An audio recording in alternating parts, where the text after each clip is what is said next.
అందరికీ నమస్కారం. ఈ వీడియో ఫస్ట్ టైం చూసేవాళ్ళు పార్ట్ 1 విన్నాక 2 వినండి. అప్పుడు మీకు క్లియర్గా అర్థమవుతుంది. మీ అందరికీ చెప్పాను లాస్ట్ వీడియోలో, ఒక క్లారిటీ తోటి ఉండండి అని చెప్పి.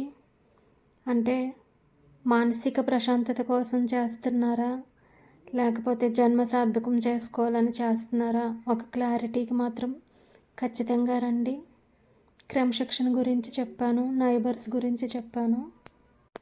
మనకి ముఖ్యమైన విషయం ఏంటంటే, మనసు కాకుండా ఇంకా మిగిలిన ఏ పనులైనా సరే ఎంత మోతాదులో చెయ్యాలి అని తెలుసు. కానీ మానసికంగా స్పందించేటప్పటికీ ఎంత మోతాదులో స్పందించాలి, ఎంత స్పందించకూడదు అనేది పూర్తిగా కంట్రోల్ తప్పిపోతున్నాం. ఇప్పుడు సపోజ్ మార్నింగ్ లేచిన వెంటనే బ్రష్ చేస్తాం. బ్రష్ ఎంతసేపు చేస్తాం? 2 మినిట్స్ లేదంటే 5 మినిట్స్. ఇంకంతకంటే ఎక్కువ చేయం. అంతకంటే ఎక్కువ చేస్తే మొత్తం నోటి నుంచి చిగుళ్ళు పగిలిపోయి మొత్తం బ్లడ్ వచ్చేస్తుంది. అంతకంటే ఒత్తిడి దాని మీద పెట్టకూడదు. అలాగా మనం చేసే ప్రతి పని గురించి మనకు ఒక అవగాహన ఉంటుంది. కానీ అసలు ఇవన్నిటికీ మూలమైన అంతరంగం లోపల మనసు స్పందించే విధానం పట్ల మనం ఎవరూ సరిగా ఆలోచన చేయలేకపోతున్నాం. అంటే ఒక విషయానికి ఎంతవరకు స్పందించాలి అనే క్లారిటీ ఎవరూ ఆలోచించట్లేదు. అక్కడ ఎంతవరకు ఆలోచించాలి, మనం స్థాయి మించిపోయి ఆలోచించేస్తున్నాం అనే జ్ఞానం మనకి తెలిస్తే కాస్త మనకి కంట్రోలింగ్ పవర్ వస్తుంది ఖచ్చితంగా. ముందు అసలు అవగాహన ఉండదన్నమాట.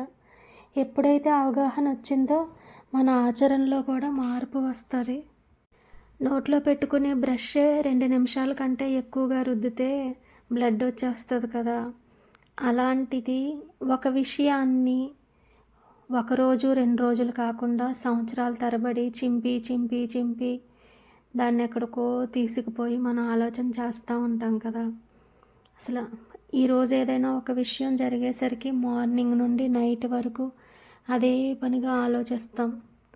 అస్సలు మరి మైండ్ ఏమైపోతుంది? ఈ విషయం ఈరోజు ఫస్టే ఎందుకు చెప్తున్నానంటే, అసలు డైరెక్ట్గా ధ్యానము సాధన అనేసి దూకేయటం కాదు. అది ఒక క్లియర్గా మనకి ఒక ఎక్స్పీరియన్స్ తెలియాలి.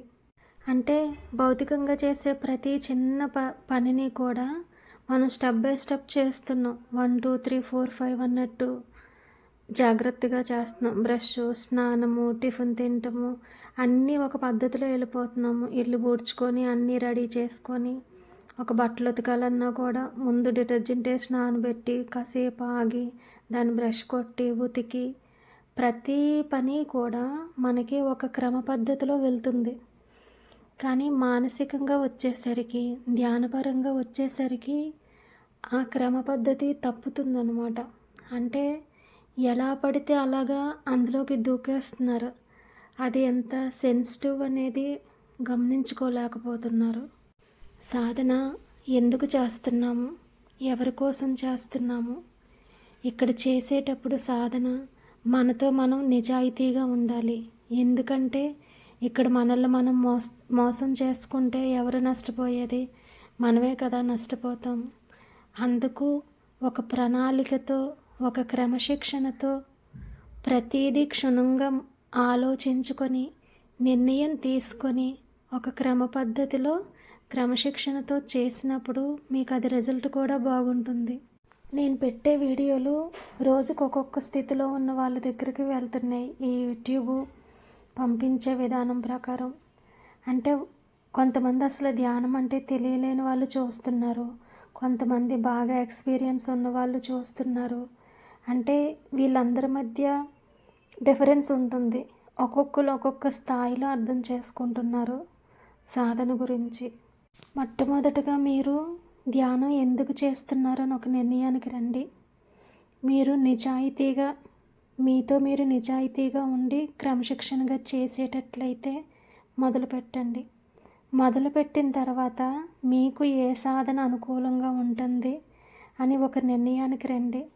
అప్పుడు ఒక సాధనా మార్గాన్ని ఎంచుకొని ఒక క్రమశిక్షణతోటి సాధన మొదలు పెట్టాలి. అయితే ఇక్కడ ఆల్రెడీ సాధనలో ఉన్న వాళ్ళు ఒక రకమైన డౌట్ అడుగుతున్నారు. ఏ సాధన చేయకుండా మొదలుపెట్టిన వాళ్ళు ఒక రకం డౌట్ అడుగుతున్నారు. ఎంతకాలం సాధన చేసినా కూడా ముందుకెళ్ళలేదని ఇంకొక రకమైన డౌట్ అడుగుతున్నారు. అందుకని నేను క్లియర్గా ఫస్ట్ నుంచి చెప్దామనేసి లాస్ట్ వీడియో మీకు చెప్పడం జరిగింది. ఇది సెకండ్ వీడియో.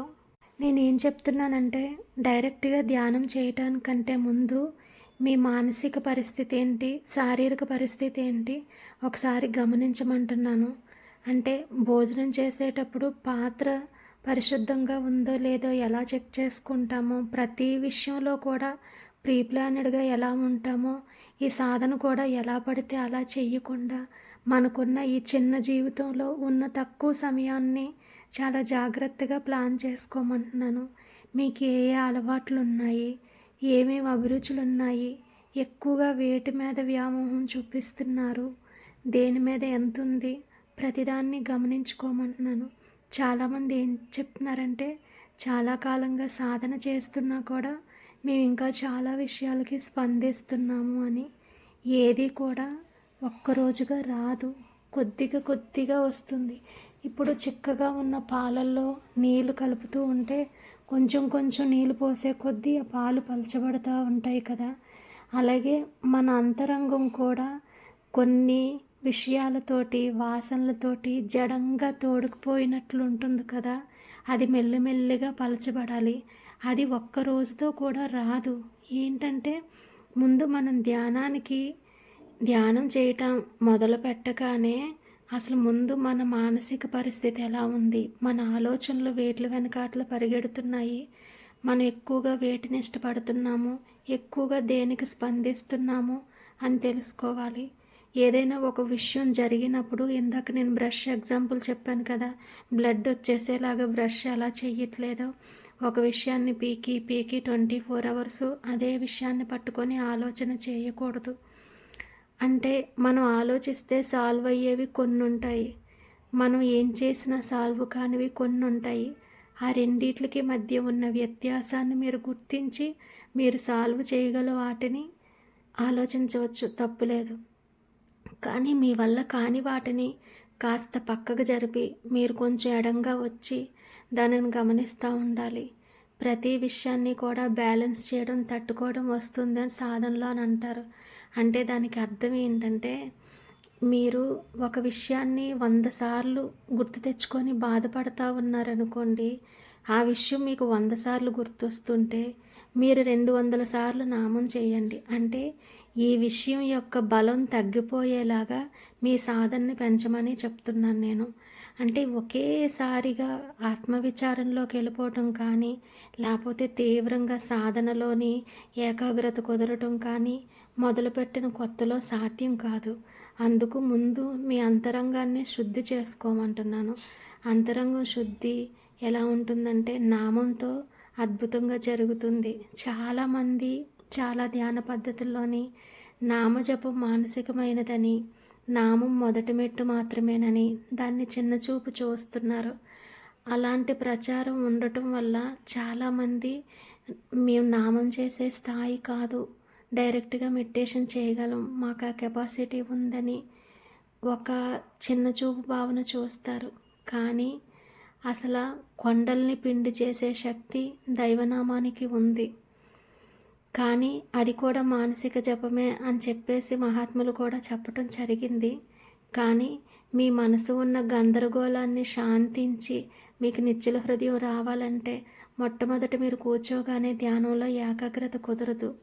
అదీ కాక ఏ మనిషి కూడా రోజులో 24 గంటలు మౌనంగా కళ్ళు మూసుకొని ధ్యానంలో కూర్చోలేడు, మనసుని అంత ఏకాగ్రత చేయలేడు. కాబట్టి నేను పదే పదే నామం గురించి ప్రస్తావన తీసుకొస్తున్నాను. ఎందుకంటే మీరు ఏ పని చేస్తున్నా నామం కూడా సెకండ్ ఆప్షన్ కింద ఉంటుంది. అంటే అంతరంగంలో దైవనామాన్ని స్మరిస్తూ ప్రతి పనిని తేలిగ్గా చేసుకోవచ్చు. అంటే సాధనా సమయంలోనే కాకుండా మీ మనసుని ఆలోచనల వైపు పరిగెత్తనివ్వకుండా స్టార్టింగ్ నుంచి కూడా ప్రతి మనిషి ఎంత మంచి స్థితికి వెళ్ళిపోయినా ఎలాంటి వాళ్ళు నామం చేయనవసరం లేదు అని అంటే మీరు చాలా ఎక్కువ గంటలు ఆత్మస్థితిలో. అంటే అసలు గమనించేవాడు, గమనింపబడేది రెండుగా లేని ఏకత్వ స్థితికి చేరుకున్న సాధకులకి నామం అవసరం ఉండదు. మళ్ళీ చెప్తున్నాను, గమనించేవాడు, గమనింపబడేది రెండుగా లేనటువంటి ఏకత్వ స్థితికి చేరుకున్న సాధకుడికి నామం జపం చేయనవసరం లేదు. ఎందుకంటే వాడు ఎప్పుడూ ఆత్మగా సంస్థితమై ఉంటాడు కాబట్టి. కానీ మిగిలిన వాళ్ళందరికీ ఆ స్థితి వచ్చి పోతూ ఉంటుంది. వాళ్ళ యొక్క సాధన బలం నుంచి కొంతమంది గంట ఉండగలుగుతారు, కొంతమంది 2 గంటలు ఉండగలుగుతారు, కొంతమంది రోజులో 2 నిమిషాలు మాత్రమే ఆత్మస్థితిలో ఉండగలుగుతారు. కానీ పుట్టిన ప్రతి మనిషి కూడా ఆత్మస్థితిలో ఉండటం చాలాసార్లు జరుగుతుంది. కాకపోతే ఎరుక లేకుండా స్థితిని అనుభవిస్తారు. ధ్యానంలోకి వచ్చిన తర్వాత ఎరుకతో అనుభవిస్తారు. అందుకని నేను చెప్పేది ఏంటంటే, మీకు గుర్తున్నంతసేపు నామజపం చేయండి. మీరు తెలుసో తెలియకో ఏమైనా తప్పులు చేసినా, ఎలాంటి కర్మనైనా సరే దగ్ధం చేసే శక్తి నామానికి ఉంది. అందుకని నామం పట్టుకొని రోజంతా ఉండమంటున్నాను. సాధనా సమయంలో సాధన చేయమంటున్నాను మీరు ఎంచుకున్న మార్గంలో. తర్వాత మీ అలవాట్ల విషయానికి వస్తే, మీరు ఏ ఆలోచనల వెంట పరిగెడుతున్నారు, మీకు ఏ ఏ అలవాట్లు ఉన్నాయి, ప్రతిదాన్ని కూడా గమనించుకోండి. చాలామందికి చాలా చిన్న చిన్న విషయాలు కూడా అర్థం కావు. ఎందుకంటే అసలు ఈ ఫోన్ అనేది కూడా ఒక తాగుబోతు వ్యసనం లాంటిది అని ఎవరికీ తెలియదు. మీలో ఎంతమంది ఒక్కరోజు, 2 రోజులు, వారం రోజులు, 15 రోజులు, నెల రోజులు యూట్యూబ్ చూడకుండా ఉండగలరు? అదేంటి మేడం అలా అంటున్నారు, మీరు చెప్పే వీడియోలు వినలేము కదా అని అంటారేమో. యూట్యూబ్ ఎక్కడికి వెళ్ళిపోదు, ఈ స్పిరిచువల్ లైబ్రరీ ఛానల్ కూడా ఎక్కడికి వెళ్ళిపోదు. మీకు ఎమర్జెన్సీ కాల్స్ వచ్చినప్పుడు మాత్రం కాల్ అటెండ్ చేసి మాట్లాడి ఫోన్ని మాట్లాడటానికి మాత్రమే ఉపయోగించి యూట్యూబ్ వేరేవి చూడకుండా ఎంతమంది నిగ్రహంగా ఉండగలుగుతున్నారో గమనించుకోండి. ఎంత మంచిగా సాధన చేయగలిగే వాళ్ళు కూడా ఇంకా ఏదో ఉంది తెలుసుకోవాల్సిందని ఇంకా మీ మనసు బయట ఇంకా బయటే వెతుకుతుంది. అంతరంగం యొక్క గొప్పతనం తెలిసిన వాళ్ళు, ఆత్మ యొక్క గొప్పతనం తెలిసిన వాళ్ళు కూడా లోపలే చేస్తున్నారు. నాకు వెంటనే ఈ వీడియో చూసిన వాళ్ళు ఒక నెగిటివ్ కామెంట్ పెట్టొచ్చు, మరి మీరెందుకు ఈ ఫోన్లని. నేను చాలా అతి కొద్ది రోజులు మాత్రమే కేవలం నాకు తెలిసిన జ్ఞానాన్ని బోధించి ఆ తర్వాత మీ అందరి దగ్గర సెలవు తీసుకుంటాను. జీవితాంతం ఇదే విధంగా మాట్లాడుతూ వందల కొద్దీ వేల కొలది వీడియోలు చేయాలన్న ఆలోచన అయితే నాకు ఇప్పుడు లేదు. తర్వాత భగవంతుడు ఏం చేపిస్తాడో తెలియదు. కానీ నేను ఇంకా తెలుసుకోవలసింది, సాధన చేయవలసింది ఉంది. ఎంతవరకు అవసరమో అంతవరకు చేసి మీకు సెలవు చెప్తాను. ఇక మీ విషయానికి వస్తే, ఆత్మస్థితి తెలిసిన వాళ్ళు, ఆత్మ గొప్పతనం తెలిసిన వాళ్ళు అందరూ కూడా ఎన్ని అలవాట్ల వెనకాతలు పరిగెడుతున్నారు. అసలు ఏది కూడా సూక్ష్మంగా గమనించటం లేదు. సాధన చేసేస్తున్నాము, నామం చేసేస్తున్నాము, వీడియోలు చూసేస్తున్నాము, పుస్తకాలు చదివేస్తున్నాము. ఒక మూకుమ్మడిగా కొట్టుకుపోతున్నట్లు ఉంటుందన్నమాట. ఏ పనికి ఆ పని, అన్ని పనులు ఏకదంగా చేసేస్తున్నారు. అవన్నీ ఎంతగా మీకు అడ్డుపడుతున్నాయి. మీకు మీరే ఎంతగా అడ్డుపడిపోతున్నారో మీకు తెలియట్లేదు. మీ సాధనకి మీరే అడ్డయిపోతున్నారు. మీ అలవాట్లు అడ్డయిపోతున్నాయి. ఆ విషయం మీకు తెలియట్లేదు. 2 రోజుల కంటే ఎక్కువగా నువ్వు ఒకే పని తరచుగా చేస్తున్నావు అంటే మెల్లిమెల్లిగా నువ్వు దానికి బానిసవైపోతున్నావు. అందులో ఎలాంటి డౌటు లేదు. అది మొదటిలోనే గమనించుకుంటే అది తీవ్రమైపోయి నువ్వు పూర్తిగా ఎడిట్ అయిపోకుండా దానికి ఉంటావు. నువ్వు మొదటిలోనే కనుక అది తుంచకపోయావా, ఇంకంతే, చాలా కష్టమైపోతుంది ఆ అలవాటును వదిలించుకోవడానికి. అలా ఎన్ని వందలలో ఉన్నాయో మనకు అలవాట్లు. అసలు ఒక్కొక్క అలవాటుని గమనించుకొని, మనకి ఏవి అడ్డంగా ఉన్నాయో గమనించుకొని, వాటిని ఏం చేస్తే తొలగించుకుంటుంది. నేను మీ మనసులోకి దూరి ఎలా చెప్పగలను? మీరు ముందు గమనించడం మొదలు పెట్టాలి. మీతో మీరు నిజాయితీగా ఉండాలి. వాటిని అంగీకరించాలి, నిజాయితీగా రిజెక్ట్ చేసేయాలి. ఇప్పుడు ఈ నిమిషమే మీకు మనసు బాగుండి సాధన చేయగలిగితే టప్మని నా ఫోన్ కట్ చేసేయటమే. మిగిలిన వీడియో అవసరం లేదు. నీకు అంతరంగంలోకి చూసే శక్తి వచ్చినప్పుడు ఇంక నా వీడియో ఎందుకు, నేనెందుకు? భగవంతుడే అడ్డన్నప్పుడు ఇవన్నీ ఎందుకు? భగవంతుడి ఆలోచన వద్దు, భౌతిక ఆలోచన వద్దు. రెండు చెరిపితేనే కదా నీకు నువ్వు ఆత్మగా ఉండగలిగేది. అంత సూక్ష్మంగా ప్రతిదీ కూడాను అంత నీట్గా. అసలు ఒక వరి తోట పండించాలంటే మన వరకు బియ్యం తయారయ్యి రావాలంటే అసలు మొత్తం భూమిని దున్ని సాగు చేసి దానిలోని ఎరువులు అవి జల్లి అంత సారవంతంగా వేసాకే కదా రైతు విత్తనాలు జల్లుతున్నాడు. అప్పుడే కదా మంచి పంట వస్తుంది. అసలు ఏమీ రెడీ చేయకుండా ఎక్కడో సిమెంట్లో ఎల్లు జల్లేయండి, సిమెంట్లో కాంక్రీట్లో ధాన్యం గింజలు జల్లితే వస్తాయా? రావు కదా. అలాగా ఏ రకంగానూ మీ హృదయాన్ని సిద్ధం చేసుకోకుండా టపీల్మని ఒక బుక్ చదివేసి టపీల్మని ఒక వీడియో చూసేసి వేలకు వేల విషయాలను పోగేసేసుకొని ఎట్లా అవుతుంది సాధన? అది ఏమిటి?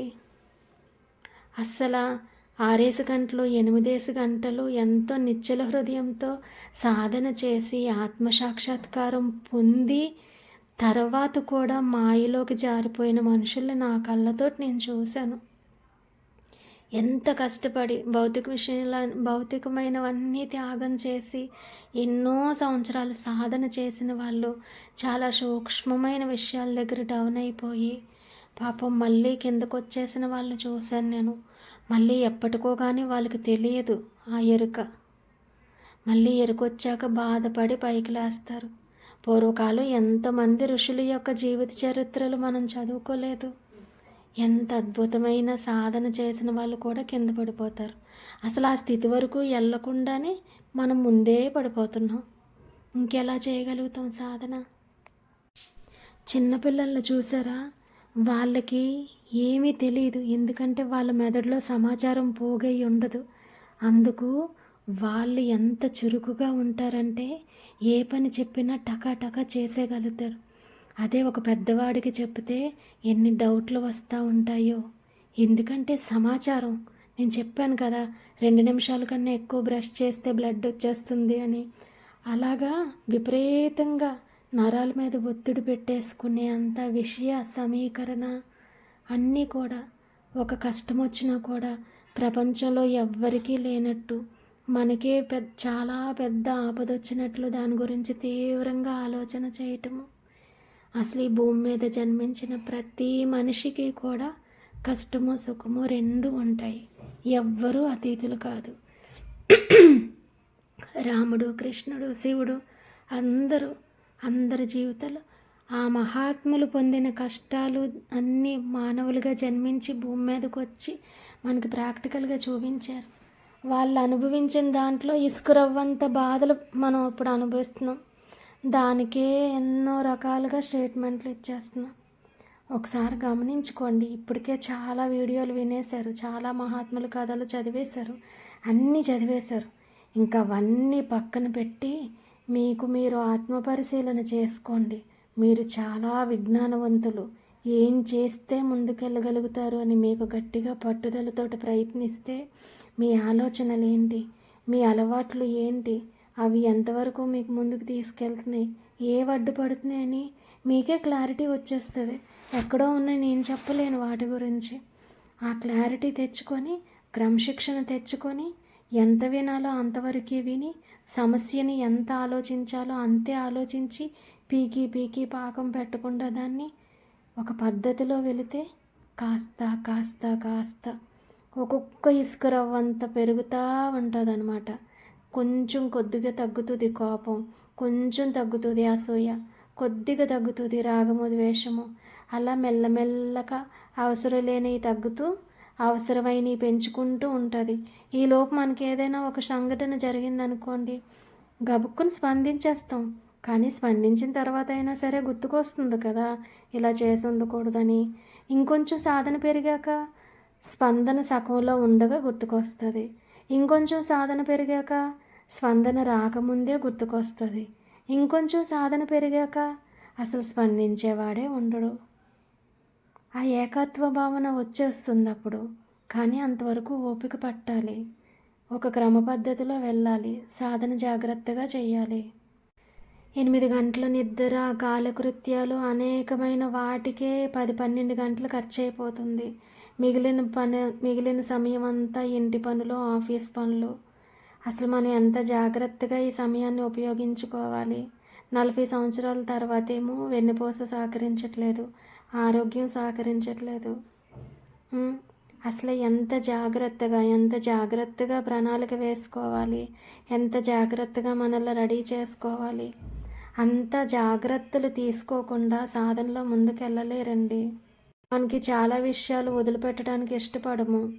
ఒకరు కామెంట్లో అడిగారు, ఇంట్లో వాళ్ళతోని, బంధువులతోటి, చుట్టుపక్కల వాళ్ళతోటి, ఆఫీస్లో బాస్ దగ్గర మొత్తం అందరినీ బ్యాలెన్స్ చేసుకుంటూ నేనుగా సాధన ఎలా చెయ్యాలి అని ఆల్రెడీ పాత వీడియోల్లో చెప్పాను. ఫస్ట్ ఏంటంటే అతిగా వాగడం ఉండకూడదు, ఎక్కువ మాట్లాడకూడదు, చాలా అత్యవసరమైతే కానీ మాట్లాడకూడదు. మీరు ఎంత తక్కువగా మాట్లాడితే మీకు సమస్యలు అంత తక్కువగా వస్తాయి. అప్పటికీ కూడా వేధించేవారు ఉంటారు, చెవిలో తూరికలాగా మనకి జూమ్కారనాదం చేస్తూ ఉంటారు. అలాంటి వాళ్ళు బయట వాళ్ళు అయితే కట్ చేసేయచ్చు. ఇంట్లో వాళ్ళు తయారయ్యారనుకోండి, అక్కడే ఉంటుంది మన ప్రతిభ అంతా చూపించడానికి. అక్కడే కాస్త ఓర్పు సహనం వహించి వాళ్ళతో వాదనకు దిగకుండా వాళ్ళ లేని సమయంలో సాధన చేసుకుంటూ, మనకి సాధన చేస్తున్నామని కూడా బయటపడకుండా, మనకి వైరాగ్యం వచ్చినప్పుడు కూడా వైరాగ్యాన్ని వ్యక్తం చెయ్యకుండా మాటల్లో చేతల్లో నేను ఇన్ని గంటలకు సాధన చేస్తున్నాను, నేను ఇన్ని త్యాగం చేశాను, ఇలాంటి బిల్డప్స్ ఏమీ ఇవ్వకుండా జాగ్రత్తలు తీసుకోకపోతే ఫస్ట్ అబ్జెక్షన్ ఇంట్లో వాళ్ళ దగ్గర వచ్చేస్తుంది. చాలా ప్రాబ్లం వస్తుంది బయట వాళ్ళకంటే ఇంట్లో వాళ్ళ దగ్గర. ఇంట్లో వాళ్ళు మీకు ఆపోజిట్గా ఉంటే, అదే వాళ్ళు కూడా ఈ మార్గంలోనే ఉంటే మీకు సమస్య లేదు. అలా ఇంట్లోని బయట 2-3 రోజులు గమనిస్తే మీకు పరిస్థితి అర్థమైపోతుంది కదా. అర్థమవ్వగానే మీరు మేల్కోవాలి, వెంటనే ఎరుకలోకి రావాలి, ఏంటి యాక్షన్ తీసుకోవాలి. మనకి తలనొప్పి రాగానే గంట చూస్తాం, 2 గంటలు చూస్తాం, ఏమో రోజు మొత్తం దాన్ని భరిద్దాం అనుకుంటున్నామా? లేదు కదా. స్వామి వివేకానందుడు అంటాడు, దాన్ని తీవ్రంగా గమనిస్తే నువ్వు దాన్ని జయించగలుగుతావని, వ్యాధిని కూడా. అలాగే ఎవరైనా ప్రయోగం చేస్తున్నారా? లేదు కదా. వెంటనే ట్యాబ్లెట్ వేసేసుకుంటున్నాం కదా. అలాగే మనకి చుట్టుపక్కల వాళ్ళ వల్ల, ఫ్యామిలీ మెంబర్స్ వల్ల ఎక్కడొస్తుంది ప్రాబ్లం. వాళ్ళతో మనం ఎలాంటి విషయాలు మాట్లాడుతున్నాం, మనకి వైరాగ్యం వస్తే బయటికి చెప్పేస్తున్నామా, సాధన గురించి బయటికి మాట్లాడి లీక్ చేస్తున్నామా, ఇంట్లో వాళ్ళు ఎలా స్పందిస్తున్నారు, వాళ్ళ మైండ్లోని అసలు ఈ ధ్యానం పట్ల ఎలాంటి ఆలోచన ఉంది, మనకి సపోర్ట్ చేసే విధంగా ఉందా, సపోర్ట్ చెయ్యని విధంగా ఉందా. చేస్తే ఇద్దరు ఏకమై చేసుకోవచ్చు సాధన. చెయ్యకపోతే మన అంతరంగంలోని భగవంతుని తలుస్తున్నట్టు ఇంకొక మనిషికి అస్సలు చెప్పనక్కర్లేదు. నువ్వే ఒక గంధపు చెట్టులాగా పరిమళిస్తావు నీకు మంచి స్థితి వచ్చినప్పుడు. ఆ వాసన కోసం నీ చుట్టూరా చేరుతారు అప్పుడు జనాలందరూ బెల్లం మీద ఈగలు వాలినట్టు. అప్పటి వరకు నువ్వు రహస్యంగా ఉండాలి. ఉండకపోతే ఎలాగా? చిన్ని అనుభవాలకే మురిసిపోయి చెప్పేస్తే కొంచెం వైరాగ్యం రాగానే అదే పెద్ద వైరాగ్యం అనేసుకొని ఫీల్ అయ్యి చెప్పేసుకుంటే నీకే అడ్డమైపోతుంది. ఇలాంటి జాగ్రత్తలన్నీ తీసుకోండి. నాకు తెలిసినవి, నేను అనుభవించిన వాటిలో నుంచి మేల్కొని మీకు చెప్తున్నాను. మీరు ఇప్పుడే స్టార్ట్ చేసిన వాళ్ళైతే ఈ అన్ని జాగ్రత్తలు తీసుకోండి. సమయం వృధా చేసుకోకండి. నాకు తెలిసిన పెద్ద ఆయన ఒక అతను ఉన్నారు. ఎప్పుడు మా ఇంటి పక్కనే ఉంటారు కాబట్టి కనీసం నేను అతనికి ధ్యానం గురించి 100 గంటల సమయం వెచ్చించాను. అతనికి నాకు తెలిసిందంతా చెప్పుతూ కథలు, పాటలు, పద్యాలు ఏవి తెలిస్తే అది ఎంత చెవిలో తూరీకిలాగా అతను వినకడానికి ఇష్టం లేకపోయినా చెప్పేదాన్ని. అతన్ని ఒప్పించి సాధనలో కూర్చోబెట్టేసరికి 60 సంవత్సరాల వయసు వచ్చింది. అతనికి 40 సంవత్సరాల వయసు అప్పుడు నేను మొదలుపెట్టాను. 60 సంవత్సరాల వయసు వరకు అతనికి చెప్తానే ఉన్నాను.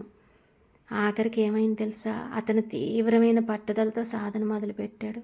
అప్పుడే విధి చూడండి, విధి తలరాత అంటే విధి బలీయమైనది, మనకు సినిమా డైలాగులు ఉంటాయి కదా, అలా అప్పటికి అతనికి బాగా అనారోగ్యం చేసింది. ఎంత అనారోగ్యం అంటే అతని శరీరంలో నుంచి చీము నెత్తురు కారుతుంటే భార్య కూడా దగ్గరికి వెళ్ళి సేవ చేయడానికి అసహించుకునే పరిస్థితి వచ్చింది.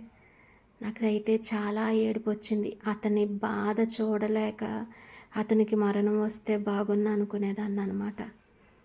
అతను ఎంత సమయాన్ని వృధా చేసుకున్నాడు కుటుంబం కోసం, అందరి కోసం కూడా అనమాట. నేను తర్వాత చేస్తాను అనేవాడు సాధన. తీరా సాధనలోకి వచ్చాక నేను ఎంత మురిసిపోయానో అతన్ని చూసి.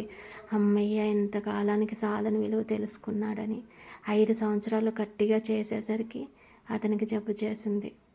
ఇంకా అతను బ్రతకడని అనుకున్నాను. కానీ ఇంక అసలు నిరంతరం నామస్మరణ చేయమని చెప్పేదాన్ని. అలా చేసి అతను అంత భయంకరమైన వ్యాధి నుంచి బయటపడ్డాడు. బయటపడిన తర్వాత కూడా మళ్ళీ సమయాన్ని వృధా చేస్తున్నాడు. ఇంక నేను పూర్తి మౌనం అయ్యాను. ఇంక చెప్పాలనిపించలేదు అతనికి. అలా ఉంటుంది. భగవంతుడు నాకు పునర్జన్మ ఇచ్చాడు కదా, ఇప్పుడు కూడా వాళ్ళ గురించి వీళ్ళ గురించి నేను మాట్లాడటం ఎందుకని అతను అనుకోవట్లేదు. అతను కదిపి చూస్తే అతను చిన్నప్పుడు పడిన బాధలు, అతన్ని ఎవరెవరు బాధలు పెట్టారో అవి చెప్తున్నాడు. ఎందుకు ఇవన్నీ అన్నా కూడా వినట్లేదు. అసలు అతను బ్రతుకుతాడనే నేను అనుకోలేదు. పునర్జన్మ అన్నమాట సాధన కోసం. కానీ సాధనకు ఉపయోగించుకోవట్లేదు. ఎంతకాలం అండి ఎవరమైనా చెప్తాము, ఎవరికి వాళ్ళు తెలుసుకోవాలి. ఇప్పుడు ఒక భర్త ఉన్నాడు అనుకోండి, అతనికి ఏదైనా బోనస్ అయినా ఏదైనా రాగానే అమ్మో మా ఆవిడతో చెప్తే బంగారం కొనమంటుంది, చీరలు కొనమంటుంది, పిల్లలు ఎదుగున్నారు, ఇవి జాగ్రత్తగా మ్యూచువల్ ఫండ్స్లోనే పెడదామని భార్యకి పిల్లలకి తెలియకుండా పాపం చాలామంది భర్తలు డబ్బులు దాస్తూ ఉంటారు. అలాగే భార్యలు ఉంటారు, వాళ్ళు కూడా అలాగే ఏదో మంచి ఆశించి వాళ్ళు దాస్తూ ఉంటారు. ఇవి మీకు ఎవరైనా నేర్పించారా? మీ పరిస్థితులే కదా నేర్పించాయి. అలాగే మీరు కూడా భగవంతుడిని చేరుకోవాలని మనస్ఫూర్తిగా తపనున్నప్పుడు మీకు ఏం అడ్డమవుతున్నాయి, వాటిని ఎలా జయించాలి, ఆటోమేటిక్గా అన్నీ మీ అంతరంగమే చెప్తుంది. ఎప్పుడు చెప్తుందంటే నీలో అంత పట్టుదల, తపన, నీ పట్ల నువ్వు నిజాయితీగా ఎప్పుడైతే ఉన్నావో అంతరంగం నుంచి టకా అన్నీ గైడెన్స్ వస్తుంది. బయట వ్యక్తికి తెలియదు కదా నీ గురించి. నీ గురించి నీకే, నీ అంతరంగానికే తెలిసిద్ది. అందుకే ఎవ్వరూ ఇక్కడ అజ్ఞానులు ఎవ్వరూ లేరు.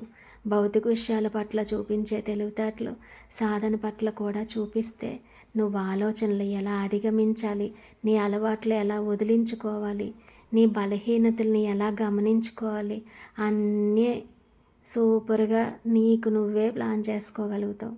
ముందు నీకు ఆ తపన రావాలి కదా. ఆ తపన లేకపోవడం వల్ల నాలంటి వాళ్ళని అడుగుతున్నావు.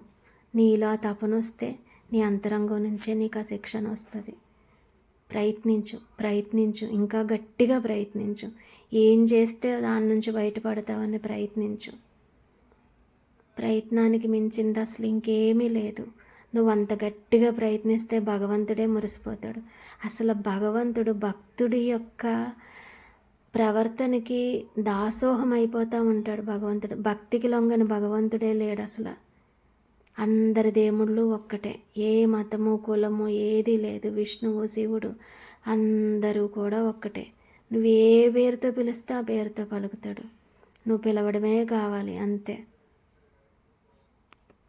శివరాత్రి కదా, ప్రతి సెకండ్ను కూడా మీరు ఏం చేసుకున్నా కూడా మీ అంతరంగంలోనే నామస్మరణ విడవకుండా చెయ్యండి. అందరూ కూడా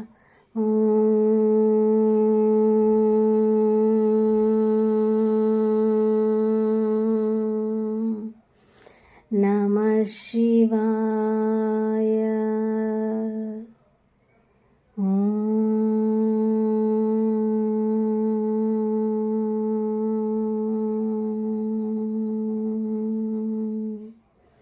నమః శివాయ.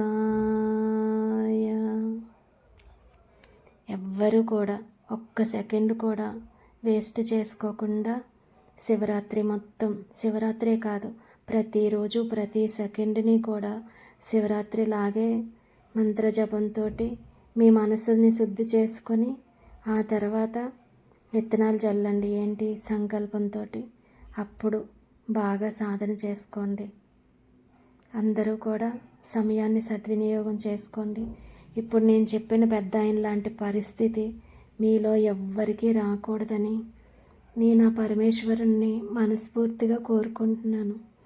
మీరు కూడా దయచేసి భగవంతుడిచ్చిన ఈ మానవ జన్మని సద్వినియోగం చేసుకోండి. హరినాచల శివ, హరినాచల శివ, హరినాచల శివ.